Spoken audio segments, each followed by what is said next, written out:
How's it going, guys, and welcome back to the channel. Today we've got another review. Today we're in this 2019 Hyundai Ioniq Plug-In Hybrid. Now recently, whenever I've talked about Hyundai as a manufacturer, I've praised them with their new N-Line cars, their new Ioniqs, and this car specifically is special for a reason that I guess could be overlooked a little bit, but it's basically the first Ioniq chassis ever. I'll get into a little bit more of that history later on in today's video, so make sure to stick to the end. But before we even get into it today, definitely sure to leave a like down below if you're new. Subscribe to the channel. All that stuff really does help me out a ton. Also turn on the little notification bell as well. That actually gets you notified every time that I do post a new video, and I post new videos on car reviews, just car automotive news, DIY videos, a whole other bunch of automotive content. But anyways, this is the regular or kind of base trim for the 2019 Hyundai Ioniq plug-in hybrid. They only came with two trims, so very simplified from factory. The regular trim, or the standard trim, was offered for around 25,000 US dollars when it first came out, and then the limited trim was the MSRP was right around $29,000. Now technically this car is a compact hybrid economy car, but honestly, it's a four-door car. It has a decent amount of space, especially for something in the compact class. So it is pretty convenient for anyone that is just out there looking for a commuter vehicle. Now, speaking about commuter vehicles, probably the thing that people look at the most besides safety, which this car does have a high rating for safety, but is fuel economy, right? And I think the rated combined average for miles per gallon on this car is right around 52 or 53 miles per gallon. However, this owner actually averages around 65, which is really crazy. It's it originally was 64 before I got in it, and now it's almost at 65. So I don't know if maybe he reset it anytime soon, and he's just been kind of basically just going very easy on it since then. But yeah, this thing gets fantastic fuel economy, and that is thanks to its little hybrid, engine that's in conjunction with the inline four cylinder engine. Now, this Hyundai is also front wheel drive, so it's great around some of the just kind of corners in this park. Also, it is a 6-speed automated manual. Technically, it's essentially drives like an automatic. I honestly don't know the mechanical difference between an automated manual and an automatic per se. But if you do, let me know down in the comments below. I'd like to hear about it, because I've driven a couple other automated manuals on the channel. But essentially, it's a 6-speed auto. It drives pretty nice, shifts pretty fast. I think the owner said it's got a DCT in here, so when you actually put it in the sport mode and go for these little paddle shifters and try to kind of go fast, it does shift rather quickly, which is kind of nice and a little bit refreshing, especially considering that some rather modern vehicles have extremely slow automatic transmissions, and it's kind of it's so silly because the technology's there, and obviously there's other cars that have amazing automatic transmissions. But anyways, getting back into this Hyundai Ioniq and talking about shifting, I hate how small these paddle shifters are. I'll put B-roll clips of them in right now. And also, I know I've ranted and raved on this so many times on the channel when just reviewing different cars, but the paddle shifters are mounted to the steering wheel. I don't know why manufacturers continue to do this. I guess it's just personal preference. I'm sure that some of you might like that it's mounted to the steering wheel. I 100% prefer when paddle shifters are mounted just to the column.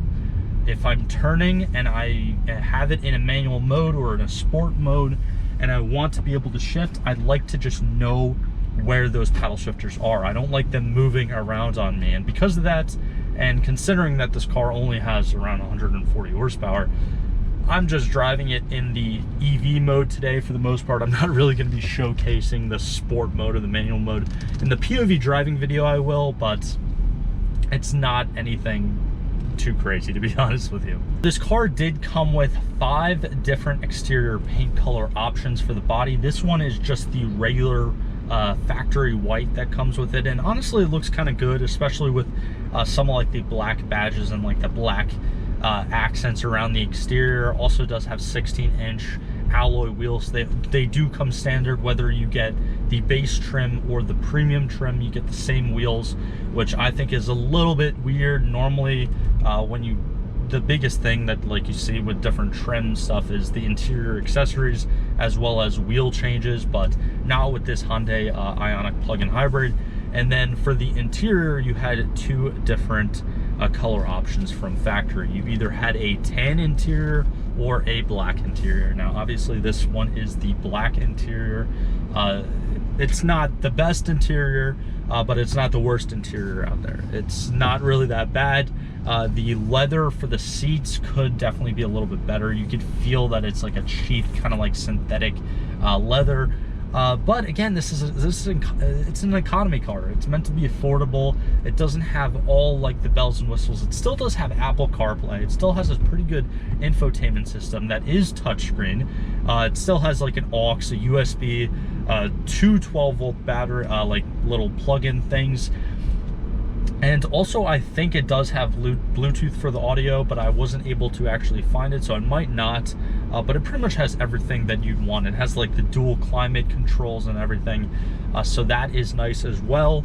But again, it's a great little like kind of commuter back and forth to work, back and forth to school, point A to point B type of car. So now looking into the engine and the drivetrain for this Hyundai. In the case of this plug-in hybrid, this means that, again, the non-turbo version of Hyundai's Kappa 1.6 liter 4-cylinder engine is actually in this thing. It makes right around 147 Newton meters of torque, or 140 kind of peak horsepower. The electric motor by itself actually makes 43 horsepower, which is pretty nice, and it is basically backed by a 1.56 excuse me, kilowatt hour lithium ion battery.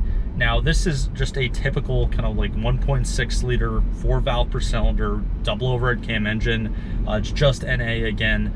It makes again 139 technically brake horsepower, right around 140 horsepower at 5,700 RPMs. But again, the crown jewel of this thing is its fuel economy. I said before that the technical combined average miles per gallon is 52. However, this one is clearly getting more than 52, so that is really nice. And it does have a rated like electric only range of 29 miles. However, I got this thing out today on a full charge, and I currently have it in electric mode compared to the hybrid mode, and it's still just running on the electric motor. Now that is in parts due to its regeneration, its battery regeneration. It has the braking regenerative, I guess, feature. So you can see like there's this little dial on the left that says eco and then power, and power is when you really floor it. And you guys probably just heard that, you know, the actual like inline 4 kicks in, but when you're braking, it's actually got a like little charge kind of like meter as well. So the harder you brake, the more it regenerates that you know, power or whatever for the electric motor. So that is really cool. I've driven a few cars, few hybrids, few electric vehicles on the channel that have that feature, but considering that this is a 2019, and again it's from a 2016 chassis, that's a really neat feature. Now actually speaking about that, and I know I didn't really get into the history of the Ioniq line, or the Ioniq like sub-line or sub-brand for Hyundai. Hyundai actually first introduced the Ioniq back in 2016, and they introduced the regular Ioniq version, and the regular Ioniq version came with the Kappa 1.6 liter engine, but it was actually turbocharged. It didn't have an electric motor. And then with the 2017 model year, they introduced this model, the plug-in hybrid, as well as the Hyundai Ioniq Electric, which is a fully EV, doesn't have any internal combustion engine in it at all. And now that Ioniq model name, which was never used before 2016, has now pretty much branched off, and now Hyundai does have available the Ioniq 5, which is Hyundai's fully electronic family, like mid-size SUV with an estimated range up to 300 miles. And they do also offer the Ioniq 6, and the Ioniq 6 is like rear-wheel drive electric car. It's more of a car than like an SUV, and it does have an estimated range up to 360 miles. And also, if you ask me, the new Hyundai Ioniq 6s, I saw them at the New York Auto Show just a few months ago, and they definitely stole a few design features from the new generation of the Audi TTs. I'll put up a picture of an Audi TT and a Hyundai Ioniq 6 next to each other right now in the video. Let me know if I'm just tripping out a little bit, but Hyundai definitely, I feel like, took a couple of those just design features from the Audi TTs. But they're really nice, like, looking cars, and they are fully electric. They're rear-wheel drive. They're kind of like a little bit more sporty than the Ioniq 5s. But again, this Ioniq kind of sub-brand from Hyundai all started from this singular chassis. And now they're branching out and offering the Ioniq in multiple different chassis, which I think is really neat. And that, in conjunction with Hyundai introducing their N-Line, or their just N cars. I mean, I did a review last year on an N-Line Sonata, and that thing really blew my mind. Yes, it wasn't mind-bendingly fast or anything, like, it wasn't super crazy, but it was a hell of a lot more than I anticipated just from a regular Hyundai Sonata. And I haven't even driven on the channel like the Elantra N, or like some of the other cars that people are like really like raving over, like the Kona N and stuff like that. So Hyundai has been really stepping up their game in the past few years, and I know this 2019 Ioniq Plug-In Hybrid isn't all that amazing when compared to some of the other new Hyundai cars or Hyundai vehicles out there, but I definitely think that they're going in an awesome direction with a kind of like electric sub-brand with the Ioniq cars, and then like a performance sub-brand with the N-Line cars. All right, so anyways, guys, that's pretty much just gonna be it for today's video. Let me know your thoughts and opinions on this 2019 Hyundai Ioniq Plug-In Hybrid. Again, if you are in the market for this, I think this is a fantastic like little commuter car. It's probably a really good first car as well. And overall, it's got pretty much all the creature comforts that you can really ask for. It's not the most luxurious, it's definitely not the fastest, but it is still a really, really awesome commuter car. And for what it's made to do, it does it phenomenally. But anyways, while you're down in the comments letting me know what you guys think of this, definitely be sure to leave a like and subscribe if you're new here, and also turn on, you know, the post notifications, all that stuff.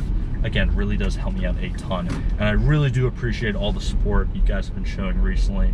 It means the world. But anyways, like always, thank you guys for sticking till the end of today's video, and I will see you in the next one.